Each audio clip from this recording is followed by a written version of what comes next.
Hey everyone, welcome back to Food Prep Inc. Today we're going to be heating up this Fra'Mani Chicken Meatloaf with caramelized onions and mushroom sauce.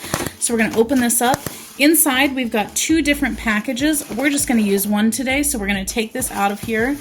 And our instructions say to cut this bag off and completely remove it. So that's what we're going to do. We're going to pull this out of here. Here's our meatloaf, and what we're gonna do is cover this with a paper towel and heat it up in the microwave for 6 minutes.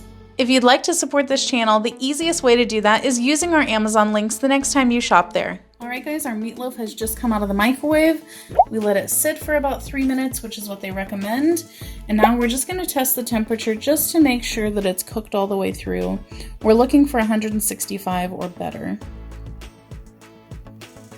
Perfect. So the box makes it look like it's cut up already, but it doesn't seem to be. So I'm gonna go ahead and just take a knife and cut some slices of it. All right, so there is a slice of it right there, and that's what you've got on the inside.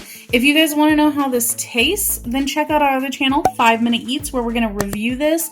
But in the meantime, go ahead and click that subscribe button. Check out all of our links down below, and we'll catch you next time. Alright guys, that's the video. If you like what we're doing here, definitely check out our other channel, 5 Minute Eats, and don't forget to give us a like and subscribe.